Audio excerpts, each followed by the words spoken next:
Hi, everybody. Jason with the Pinup Podcast here, and we are doing a pinup photo critique today with Desert China Doll. Desert China Doll is a newcomer to Pinup, and she asked for our feedback on one of her images. You can check her out on Facebook. Here's her Facebook, and we also have a link on our critique page at thepinuppodcast.com. So the image that she submitted to critique is this one, and I'm going to use Lightroom today to show just some examples of some of the things we're going to talk about with our critique. The first thing that I noticed right off the bat is that the framing of this image is pretty good. Following the rule of thirds, you guys know that I'm really big on that. If you put up the crop image, you'll notice that the 1/3 lines are shown here, and Desert China Doll's face is pretty close to this intersection, which is important when we're looking at the overall composition of the images. One thing that I'd like to add is that this image is by REO Photography or Rio Photography, and additional support in this image was brought to you by 66 Pinup, provided the wardrobe here, and 3 Deuce Lucy provided the hair and makeup. So if we're looking at pinup images, one of the important elements that we all know is hair and makeup, and in this image we're doing pretty good with our vintage hairstyle. We've got decent updo and classic pinup girl makeup with some cat eyes, which is perfect. The wardrobe is a little rockabilly with a pretty cool rockabilly dress, and we have some other elements in terms of cowboy boots and a parasol. I'm not sure if those came from 66 Pinup or not, but they did support with the wardrobe.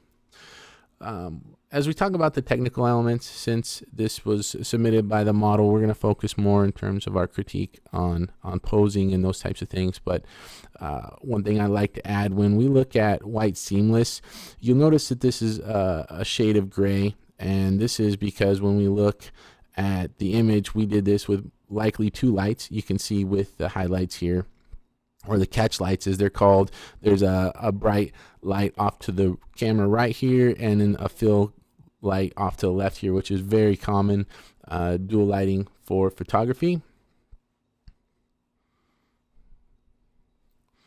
And we probably didn't have much of a fill light lighting up the background.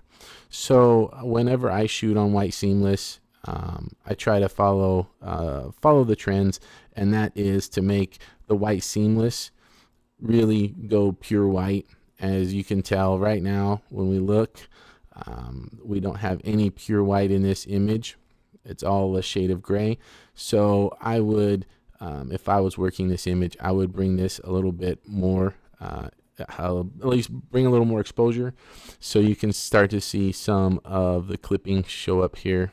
And it's tough to do this in post-processing without washing out the model and going through Photoshop and doing a lot of layers and those types of things. But I wanted to show just a preference in lighting for me on white seamless.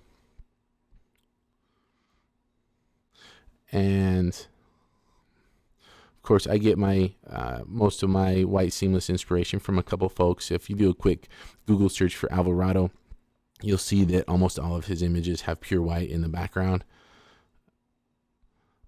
And pretty classically, all white seamless, which is really popular for fashion shoots, is all in this element, unless we look at some very specific gray gradients that are factored into the image. So there you go with white seamless.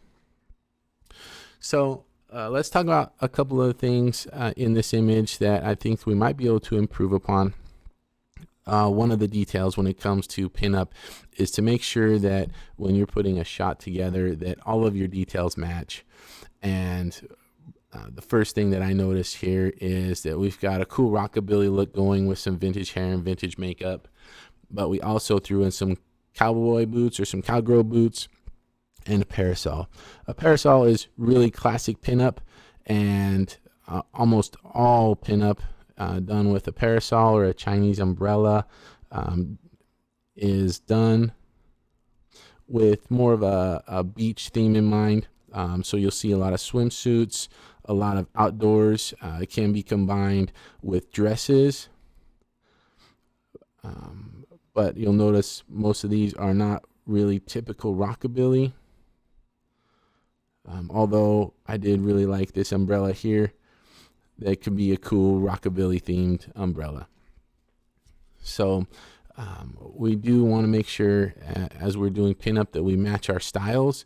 And the other element here is the cowboy boots or cowgirl boots. We can do a lot of cool pinup themes with boots.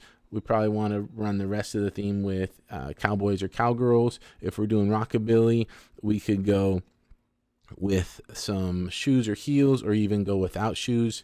And if we wanted to do that, we could go without boots, we could go barefoot, and we could bring in the parasol theme again as well.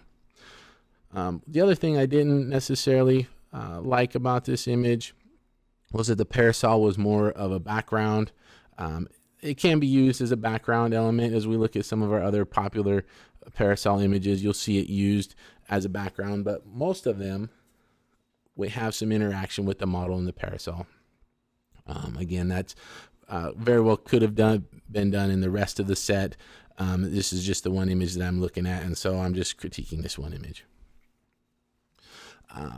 The last two things that I really would like to mention in this image is, and being new to the scene, this is really common. It's really important to sell the expressions in our expressions. We really want to have over-the-top expressions, and that requires a lot of practice, because when you first do them, you think, oh, these are way over the top, and most likely we need to go even more so over the top. And again, that only comes with practice. The last thing is around her hands here.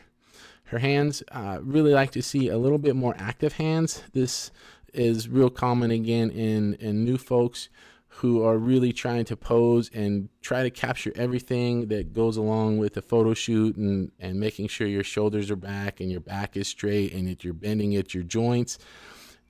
We really just need to take a deep breath and relax, and with our hands or our fingers, we could do the just maybe pinch the dress here or here and make more of a pinky finger, like we're drinking tea with the queen or something like that. And again, I'm sure that there were other elements or other shots that included that. That's just this one image here. The last thing I do like is, we'll notice this little subtle leg show was planned, I'm sure, and that's really a classic pinup element. Overall, this image, I dig this image. That's why it's here on the critique. Thank Desert China Doll for submitting it, and I hope everybody finds this helpful in the future. Thanks, everybody. If you like our critiques, go ahead and check us out at thepinuppodcast.com, and we have more critiques there. And if you would like to be critiqued, go ahead and submit your image.